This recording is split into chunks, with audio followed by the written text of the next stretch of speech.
Welcome back to another episode of Inside the Tape, brought to you by the Inside the Birds podcast network. And today we got a lot to talk about, but firstly, we'll get started by saying you're with myself, Clay Harbor, former Philadelphia Eagle tight end, among a lot of other teams, and with Greg Cosell, the man, the myth, the legend, the guy that watches more film than anyone, I'll say even coaches and players in the NFL. And today we got a lot to talk about. The Eagles just got handled 42-19 by the 49ers, and they look like they're not the best team in the NFC right now. And guess who's coming? Guess who's coming up? Guess where the Eagles are heading? They're heading to the 9-3 Dallas Cowboys, which a game has huge implications in the division and in the conference. So this is an important week. And who better to talk about it with than the guy that watches more film than anyone? And let's just jump right in to the San Francisco debacle, Greg. When you turned on the film, obviously, you know, maybe you watched the game live, maybe you just watched the All-22. I was there, unfortunately. And my first look was, man, they just got out physical as a player. And I've been in those games, and I know how that feels. When you watch the film, you saw what happened. What was the first thing that jumped out to you? Well, I think a couple of things that have been building, Clay, offensively started to stand out. You know, and it's really interesting. I've noticed this with Jalen Hurts for a number of weeks. And then I actually saw a comment by Nick Bosa, either it was post-game or maybe the next day, I can't remember, that really validated what I had been seeing, which means that their coaching staff had obviously seen it because they have a lot more people watching film. They have a lot more people watching film than just me. So, yeah. So, you know, one of the things that's been building a bit with Jalen this year, and obviously the record has sort of minimized its impact, is he's been very quick to leave the pocket. He drops his eyes too often. And for whatever reason, and only he could tell you this, I can only tell you what the film shows, and clearly the Niners saw it too, is he's not turning it loose on throws that are there. And by the way, in this game against the 49ers, it started, Clay, on the first play of the game. I mean, he had Stahl open on a sail route versus safety Brown, who clearly ran up to play the run, and Hurts got stuck in the pocket and ended up throwing the late check down to Swift that was incomplete. But he had Stahl open on the sail route, and that's where the read was, to that side of the field. But that's just one example, but it was the first play of the game. And as I said, when you watch tape, you see this building over time, you know, and with few exceptions over the last month or so, this has been kind of the way he's been playing.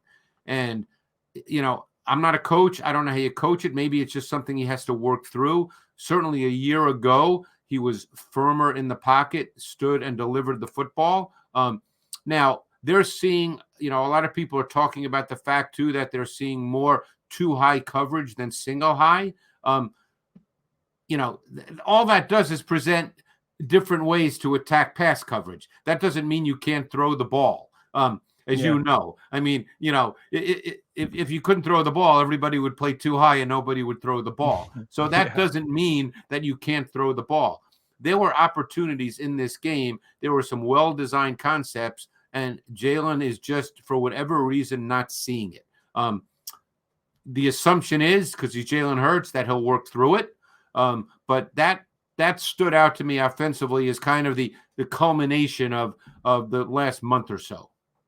Yeah, and I knew what you were going to say before you even said it. Because you saw it too. I saw it too. And as a player, there's a specific rhythm to throws. Usually, you know, it's 3 and out. If it's 5, so 5 and out.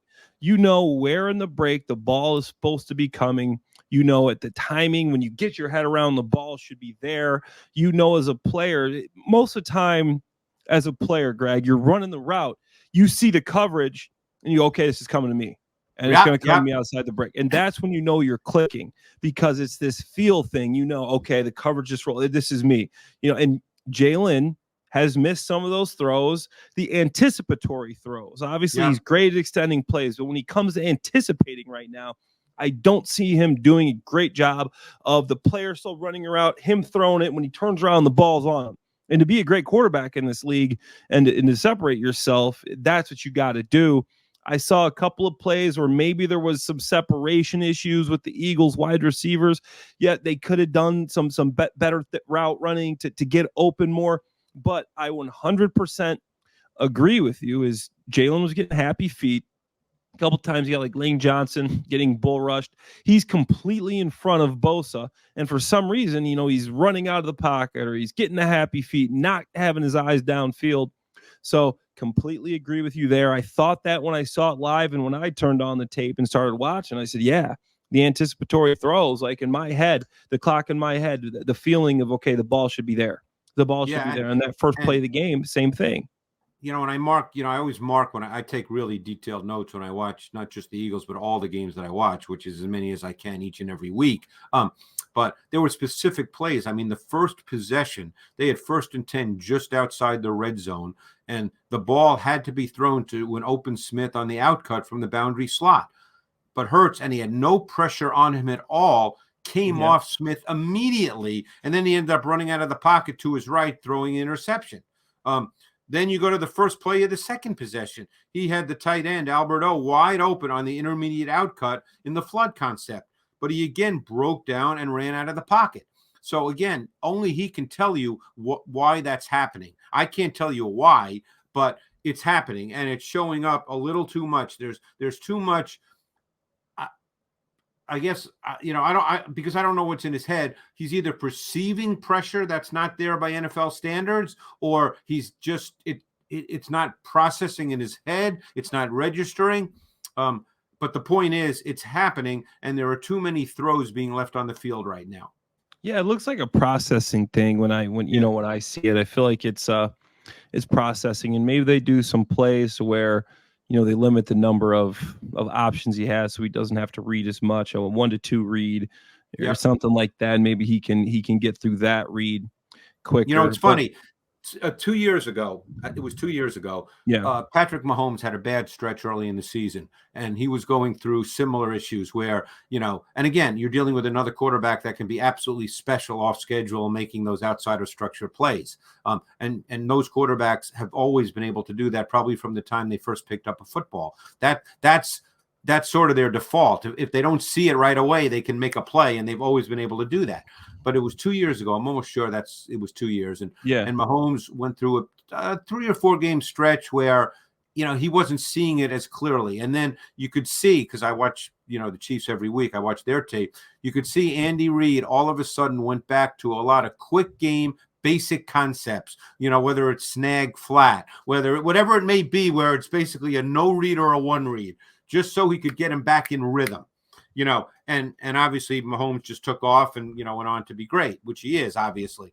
And Jalen can be that. So I'm just playing off what you said. It might be time just to go to, basic concepts, get him back on track, get him back in rhythm, hit that back foot, get the ball out, start to play with that proper balance between being efficient from the pocket as your starting point. See, that has to be the starting point. The starting point in playing quarterback is not running around. The starting point is hitting the back foot and delivering the football.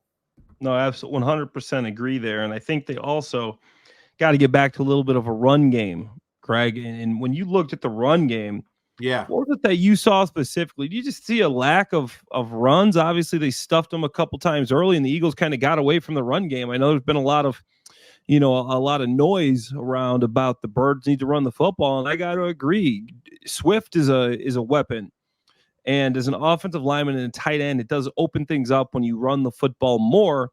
So what were you seeing in the run game, the limited number of snaps they had when you turned on the film, the reasons the Eagles weren't able to have success? Yeah, I would say I have 2 thoughts here. One is they're clearly not deploying Hurts as a significant part of the run game the way they did a year ago, whether that's because Jalen doesn't want to do that anymore, because look, quarterbacks don't like to get tackled and hit, they want to be able to play a long period of time, or whether they just don't feel that they want to do that. We don't know the answer to that. But there's another part to that. The other part is if you don't want to do that, that's okay. But then just line up and run basic runs. That's what good running teams do. They line up and they run, whether it's zone, gap scheme, guard And you center have a good pull, offensive pin pull, line. whatever it may be. Let's line up and run the ball. Now, the issue here has been when they've attempted to run it, and I've always felt, Clay, and please jump in here, you played. I've always felt the run game is a process. In other words, the run game is not an individual play thing. It's a process, because you can get 1 yard, 2 yards, -1, 8 yards, 2 yards, 3 yards, -1, 12 yards. If you stop running because you gain 1 yard, you never build up the process. And I think your offensive linemen want to build up the process. And I think that they've given up on the run a lot. They haven't had the same success running the ball that they've had in years past. And I think they've given up on it at times because they have not had success. Let's face it, there have been times this year where the O-line has not been as physically dominating as they were a year ago. Again, I don't know the reason why, but they haven't been. So they just haven't stayed with it as much. And the other factor is this year they've been in a lot more close games. Last year they were ahead by reasonable amounts a lot of times in the second half, and that's when they would run the ball and build up the numbers. Now, in a lot of close games, I think the feeling might be, I'm not in the rooms with them, in the meeting rooms, but I'm sure the feeling is, let's put the ball in Jalen's hands. So they're not running it as much as they did a year ago. Yeah, I 100% agree with you. And it is a process. You're not going to, people see a guy averaging 5 yards a carry, they think that he's getting 5 yards every time he runs the football. Right. No, Greg, he's going to run the ball for 2 yards twice, and then he's going to bust an 11-yard run. So there you got 3 runs for 15 yards. Okay, that's how it happens. But that's how you soften up defenses. Now they're going to have to start playing the run. They're going to have to start. They can't disguise as much because they got to have their safeties a little bit closer to the line of scrimmage. Now they're worried about the coverage and they're worried about the run game. It really shrinks the number of things you can do as a defense. And as a pass rusher, you hate it because now you can't get into your pass rush. There's 2 different styles that you have to play as a defensive end, edge rusher, whatever you want to say. When you think it's a run, you got to play the run. You can't just run upfield. You're going to run yourself out the play and create a huge hole. If you're worried about the run, you're running down the center in most aspects, unless you're just trying to set the edge and you're not getting that good of a pass rush anyways. And you're not as effective as rushing the passer. And then obviously Jalen would have more time in that aspect. So I agree with you. I thought Cam Jurgens coming back would really help the Eagles out in the run game. Obviously, they didn't run the ball enough, in my opinion. I think they got to get back to more of that. But, like you said, it's a process, and you're not going to get 5 yards every time you run the ball. And, Greg, you know what time it is. We call this Inside the Tape because we want to look at a couple of plays here of tape. The tape doesn't lie. Hey, it's Jeff Mosher. You know what's just as frustrating as watching your favorite team lose? Not watching them at all. Trying to find tickets online can be a nightmare, but not with Game Time. Game Time is the fast, easy way to buy tickets for sporting events, concerts, and theater shows near you with killer last-minute deals, all-in prices, and their best price guarantee. Game Time takes the guesswork out of buying tickets. Hey, right now on Game Time, you can buy tickets to see the Birds, the Flyers, Sixers, local college hoops, even the Nutcracker at the Academy of Music. The best part is Game Time offers event cancellation and job loss protection. It's the only ticketing app that gives you complete peace of mind with your purchase. Game Time is obsessed with helping you save money. They've got deals right up to the start of an event and even an hour after it. Their zone deals let you pick the section while Game Time picks the seats to give you the best savings. And don't forget the Game Time guarantee. They make sure you get the best price. If you find tickets in the same section and row for less, Game Time will credit you 110% of the difference. Download the Game Time app, create an account, use the code BIRDS for $20 off your first purchase. That's BIRDS, B-I-R-D-S, for $20 off your first purchase. Terms apply. Again, create an account, use the redeem code BIRDS for $20 off your first purchase. Download Game Time today. Last minute tickets, lowest price guaranteed. So you were talking about the first play of the game, Greg. I'll let you take this one away because this is the first play. This is the very first play. All right, so you're going to see they're going to go a little run action and watch the boundary safety at the top of the screen. That's Jair Brown, the rookie safety. Watch his reaction. Look at him fly up, and then you've got Stoll By NFL standards, Clay, that is wide open, as you know. And Yeah, that's open. where he was looking. You can see that's where And he's Jalen reading was that looking. side That of the ball's got to be field. thrown. That ball's Yeah. got to be thrown. And that's where he's looking. That's what the read is. You have to make that throw. And he didn't. And obviously he then threw an incomplete check down to, I believe, Swift, who was here. But, in a sense, you got exactly what you wanted on the first play of the game. You attacked a rookie safety who you probably knew was going to be aggressive, and he was, and he got stuck, and you got Stoll over the top of him. Yeah, and then to add to that, Greg, I'd like to even highlight, right here. You see this defender. Yep. Well, first off, make this throw, but you see this defender with his hips open the other way. Yep. And he crosses, flatten him off here. He's guarding him, flatten him off, and you could even throw this ball. I think that's Quez. You could make either throw. You could make either throw to Quez Watkins there. If you watch it full speed, you'll see what I'm talking about. His hips are flipped, and obviously you'd have to flatten him out a little bit. You see him run, hip open. There's no pressure on him. Look, Yeah. You could even make the argument it's not as open, but what do a lot of teams tag 3-man route concepts to one side of the field with? What is often the backside throw? It's a dig. You could have even, if you felt like it, you could have thrown the dig ball. So this ball had to be thrown. When you're watching on TV, the announcers are so quick to say, well, no one was open. That's not the case here at all. Yeah, no, absolutely. And I think Jalen comes back here with a no, this is the zone read that we're talking about. We're talking about how the Eagles struggle to run the ball a little bit. This is one of those plays where it's a zone read. Jalen has a chance to take it. They keep the defender out, so Jalen gives it, and there's just not much push up front by the Eagles. So you're counting on the interior of your O-line here to win, because you can see on this play that the widest defender, Cleveland Farrell, number 94, he's staying outside. He's not feathering it or crashing. He's staying outside. He has Jalen. That's his responsibility, and Jalen sees that, so he hands the ball off. So now your interior O-linemen have to win. And you got a puller for 31 if you do pull that's right. that. Yes, yeah. So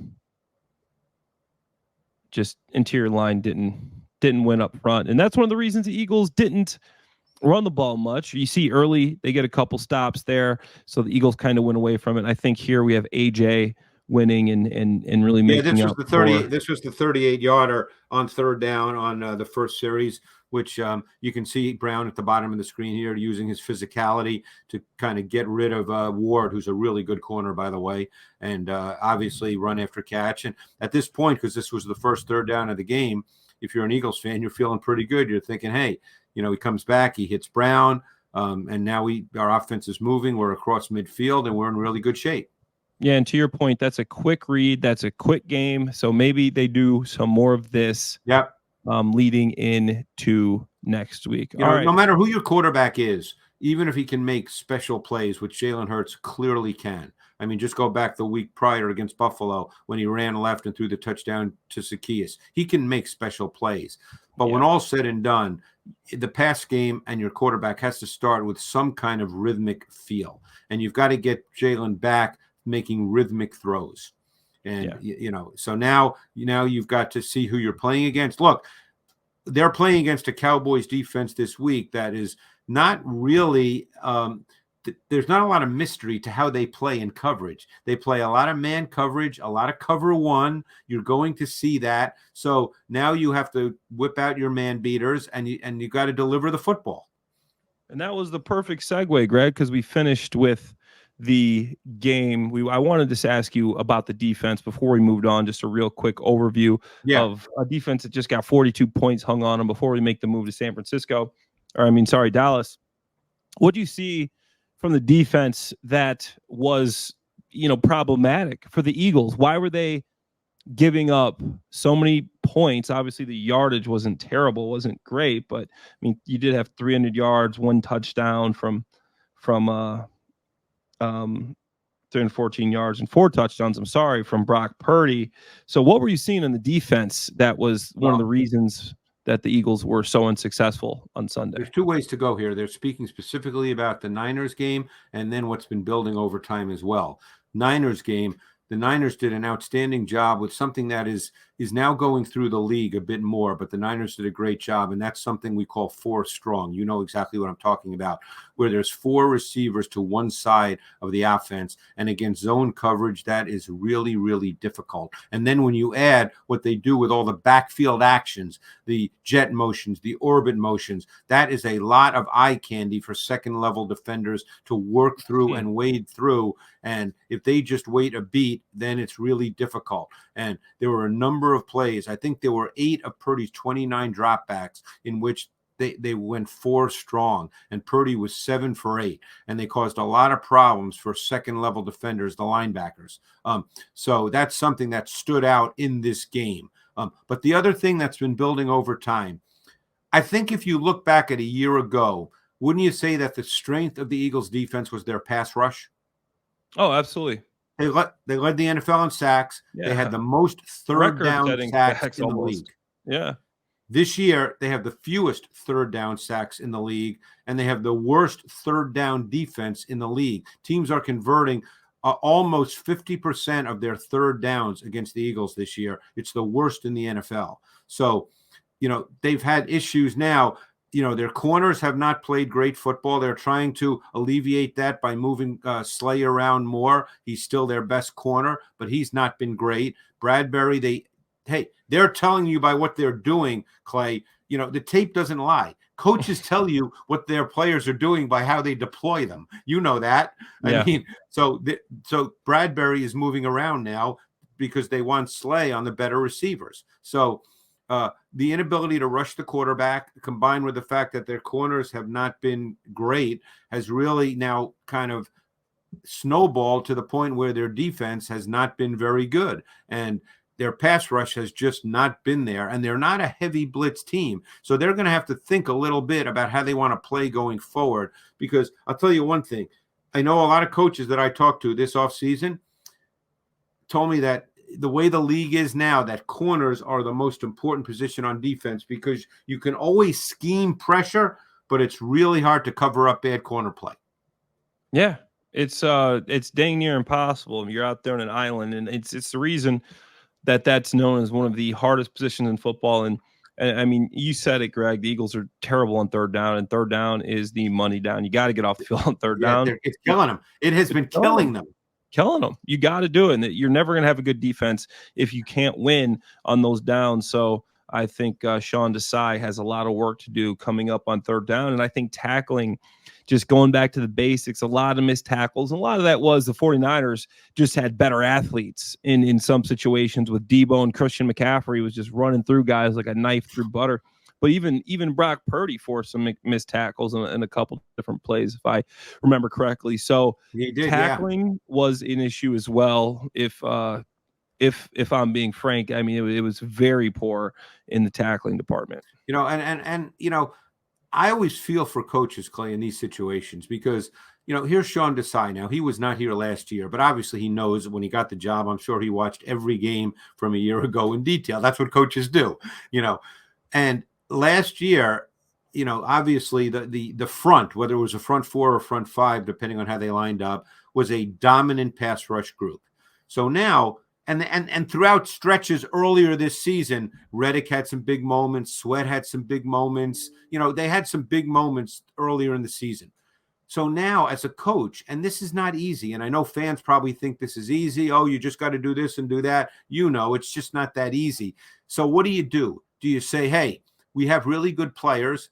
I think they're going to start playing better. I think Reddick's going to become a factor. I think Sweat's going to become a factor. Do you just say, hey, our good players are going to start to play better? Or do you sit down, when it's 11 o'clock at night and all the coaches are sitting around having their scotch, do they sit around and say, hey, we have to, maybe we have to make a few tactical changes? It's not an easy answer. Yeah. When you've had a lot of success doing something, it's not so easy just to say, well, let's change it up. So, I feel for it, feel for them because I'm not a coach, but those are not easy decisions. But the reality is they've not been able to rush the quarterback on third down. and their third down defense, as you said, the money down, they've not been able to get teams off the field. And here's my thoughts on it, Greg. Watching them, as a player, nobody's going to be afraid of this defensive backfield. Dallas, watching the film right now, is salivating. They had a huge game against them offensively last time, coming off a big game against the Seahawks. They think they're going to shred this defensive backfield. Now, obviously, Correct. Shaq Leonard, maybe he helps. Hasn't been the same Pro Bowl caliber player that he has been before. I don't know how much of a package you even give him with his first week with the team, if he's even going to play. I don't know. He might have to play. They cut Christian Ellis. They cut Christian Ellis, so he's probably going to feel to some extent. But the only part of this team that can save Eagles defense is if this defensive line just starts taking over games. And I think they have that ability. So for me, Desai's got to start scheming up some better defensive line play. This defensive line, interior, the outside, Sweat and Hassan Reddick are going to have to step it up. They're the only guys I can see that can actually do that and play a game. If I'm watching the film as a player, I'm going, okay, this D line's real. We're going to have to buckle up our chin straps here as a tight end. Like, dang, I'm blocking these guys all day. I know the inside, okay, but the defensive backfield, if they hold up, we're about to get some work in. So for me, the defensive line is going to be the reason the Eagles win or lose, because I don't think that the backfield is going to scare anybody or make any play. It's not changing. I agree with you 100%. And I think that, if we could sort of now segue to the Cowboys, because one of the things that stood out, including week 9 against the Eagles, and since then it's been 5 games, this O-line for the Cowboys has played extremely well. Tyron Smith has looked like Tyron Smith from 5-6 years ago. My goodness, It started week 9 because he just stoned Josh Sweat quite a bit in that game. There were some great battles in that game between the left guard Tyler Smith and Jalen Carter. And Tyler Smith did a really nice job on Carter for a good part of the game. And the Eagles have just not been able to generate pass rush with their D linemen. And you nailed it. That's where it has to start, because it's not going to start on the back end. It needs to start up front.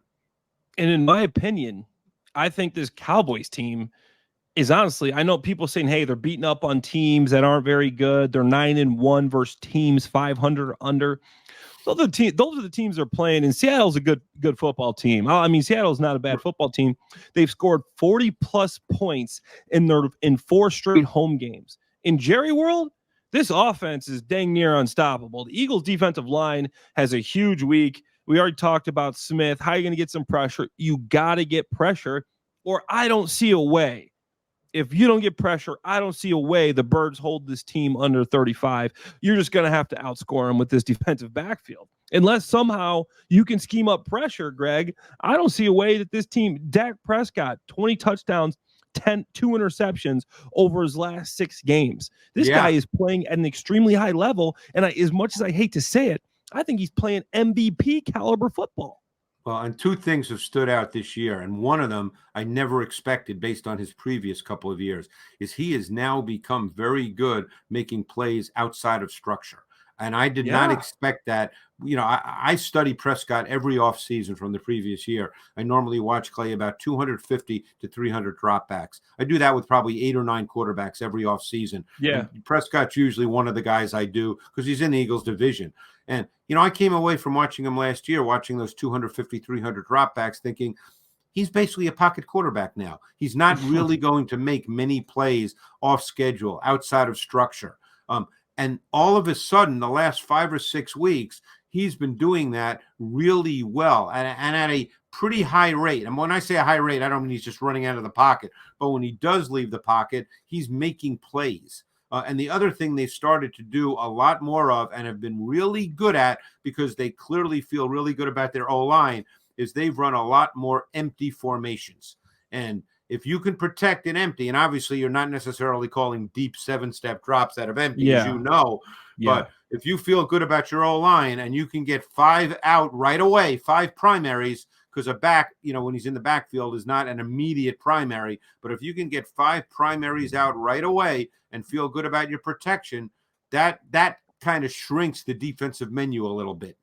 Yeah, absolutely. And the other thing that I want to bring to light now is the schedulers didn't do the Eagles any favors. Excuse me. Thursday night games twice in a row. These two teams coming, Dallas played on Thursday. Yeah. They are going to be fresh.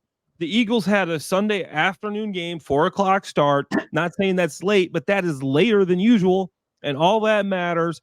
The Cowboys are going to be fresh, coming off of a big win, and that matters. This Thursday, after a Thursday night game, it basically feels like a bye week.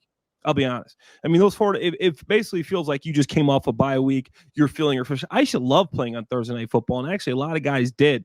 I say, hey, first off, we come in, we don't have to practice in pads all week. Yep. But thank you. I don't want to put the pads on and start banging around. No practice, and then we get basically a mini bye week. We come in fresh the next week. We start to watch tape even before they're playing the game this week of our opponent, and they're still studying the team they're playing this week. I got a head start on these guys. This is going to be a tough week, especially as high as the level as these Cowboys are playing. So there's a couple of things going against the Eagles. Can they pull this game off? Yes, but it's going to be difficult. And so, Greg, looking at the defense, the Cowboys have given up. I know we're talking about the Eagles defense, but look at the Eagles offense versus the Cowboys defense. Geno Smith had a pretty good day, 334 yards, 3 touchdowns, 1 pick. Zachary Charbonnet had a decent day, 60 yards. The Seahawks had 400 yards of offense. You think the Eagles can still move the ball in this Cowboys defense? Well, I'm going to tell you who they're going to go after, and I don't care how many interceptions he has. They're going to go after Deron Bland because Deron Bland 3 touchdowns last week. Deron Bland plays a certain way, and that's how he's gotten his picks. He's a squatter and a sitter. Yeah. And he plays to their pass rush. He doesn't even backpedal, and he's really good at planting and driving. Okay, That's what he's good at. But teams have been going after him. Think about this: the last 2 weeks, 2 games, Clay, he's been targeted 23 times. My goodness! Think about that. Just one guy being targeted 23 times. And you know what he's given up? He's allowed 19 receptions for 241 yards and 2 touchdowns. I've been watching tape for a month, not longer than that, but in the last month, and I'm sitting here at Films in our matchup room with my guys that work with me on the matchup show. And each week when I watch the Cowboys D, I say, Deron Bland, he's the guy you got to go after. He can't cover. He's really good at one thing, and he's done it really well. And it's led to a record-breaking number of interceptions. But you can attack him. In fact, week 9, as you probably recall, he was in press, which he's not usually, but he was in press against Devontae Smith, and Smith ran a stutter go and beat him for a touchdown. Great throw by Jalen, but Smith beat him, got on top of him. They're going to go after Deron Bland. He's not a great cover corner. He's really good at one thing. Yeah, no, I 100% agree. There's a where's Waldo. That's Waldo right there. You got to find Bland, and you got to go after them. It's funny because in the last game against Seattle, Cowboys normally do not switch sides. Normally, Bland is the left corner. Gilmore is the left corner, and Bland is the right corner. Well, in the last game against Seattle, because Bland was getting too much of Metcalf, in the third quarter, the Cowboys switched up, and they basically said, we're going to match up. We're not going to play sides. We're going to match up. And they took Bland away from Metcalf so we wouldn't have to match him at all. And they put Gilmore on Metcalf, and Bland, went to the other side. So, they know that too. He's a guy teams are going to go after. No, makes sense. And before we get out of here, we got to look at a little bit of tape of this Seahawks game and see what the Cowboys, obviously we know the Cowboys. Let's look what they've been up to lately. Let's check out a couple of plays before we get out of here and go drink our scotch. Hey, it's Jeff Mosher. I love the fall because football's back, but it's also my busiest season. Between work, kids going back to school, youth sports and activities, there's just not enough time, especially to make a good home-cooked meal. That's why I love HelloFresh. They deliver farm fresh food with pre-proportioned ingredients and seasonal recipes right to my doorstep. No more wasting time at the grocery store because America's #1 meal kit helps make home cooking easy, efficient, and affordable. We don't waste time researching new recipes and planning meals. With HelloFresh, the shopping's already done. The perfect amount of ingredients arrive with step-by-step recipe cards. How efficient is that? Plus, HelloFresh saves you time and money. HelloFresh is 25% less expensive than takeout, so you'll get a home-cooked meal without digging deep into your wallet. Don't forget about taste and selection. HelloFresh makes food for meat lovers, seafood lovers, vegetarians, and those who love variety. My personal favorites are the spicy Creole stew and pecan-crusted trout, 2 dinners my whole family enjoyed, and we actually had time to sit down together and eat at the table. Go to HelloFresh.com/50Eagles and use the code 50Eagles for 50% off plus free shipping. That's HelloFresh.com/50Eagles. Use that code 50Eagles for 50% off plus free shipping. Act now for America's #1 meal kit. This is the Cowboys offense versus the Seahawks defense. Let's see what We we haven't got even here. mentioned CD Lamb yet, who's pretty good, by the way. Yeah, CD Lamb. I think that's something that we gotta look at for the Eagles. CD Lamb has been having an incredible run here and arguably one of the best receivers in the league. And he's a guy that you gotta have eyes on at all times. And wouldn't you know it, this is a pass to CD Lamb. CD Lamb. So the Eagles are going to have their hands full with CD Lamb. Yeah, Just here right it's, up the seam. Good yeah. shot. Dak stopping him in the hole. And that's something that Jalen Hurts can do. You see countless plays like this in Philly. Dak knows right now so he's covered, right? But you know how it works. Little hole. Right now, you know how it works. Just go back to the snap. Let's think about this from the quarterback's perspective. If you go back to the snap from the sideline. So here's how quarterbacks are taught, okay? So right now, look at the safeties. It could be single high, okay? Then it becomes single high. I was going to say it could be too high. It could be single high. That's what Dak is first starting with. He doesn't need to know. He doesn't need to know what 7 players are doing. He's starting with where are the safeties? Is the middle going to be open? Is the middle going to be closed? So now, as soon as the play starts, Clay, if you run it a little bit, it becomes single high. So what does he now know? He now knows he's got 2 seams, and the single post safety can't play both seams. And you nailed it. All he now knows is, I believe that's Diggs. Diggs turns to the boundary. So now he's going to go to Lamb on the seam away from the post safety. I mean, this is quarterbacking 101. Yeah, and you see the thing that you got to realize here is this is all about spacing. This is why we call these our landmarks, Greg, and I'm sure you know about landmarks. So as the interior, the slot receiver, you want to get right in the bottom of the numbers here. So you put the safety in a bind. Now he's got to split the difference, and there's no way he can guard 2 players here. He can't play both. Landmark. Yeah, old-fashioned 4 vertical, and you see Diggs is running with Lamb, but he slows him up, puts him in the hole. Big play again for CD Lamb. He puts it on his back shoulder. So, so it's beautiful. It's a perfect ball placement. And then, obviously, look at this. Oh, well, that's actually a surprising rep for, the Cowboys there on the offensive line. Smith usually doesn't get beat. Yeah. But, that's a little bit. He got shoved back there. Yeah. Yeah. And then the next play. But again, the timing of the play beat that, so it didn't matter. Yeah. And this is CD Lamb again. Take a look at him at the bottom here. Just a nice, easy slant, giving this guy space. He's gonna be able to catch passes on you, and and they use him this year inside and outside. Now let's keep one thing in mind: the last game, Week 9, Bradley Roby did not play, so he will play in this game, and he's a better slot corner than Eli Ricks. Oh yeah. Eli Ricks had a couple of missed tackles and obviously gave up that touchdown against who was that against? Jennings, maybe? Oh, yeah, the Jennings touchdown. Yeah, the Jennings touchdown. I think they went 0, and he threw the quick out cut to Jennings, and Eli Ricks couldn't tackle him. Jennings kind of pushed him away.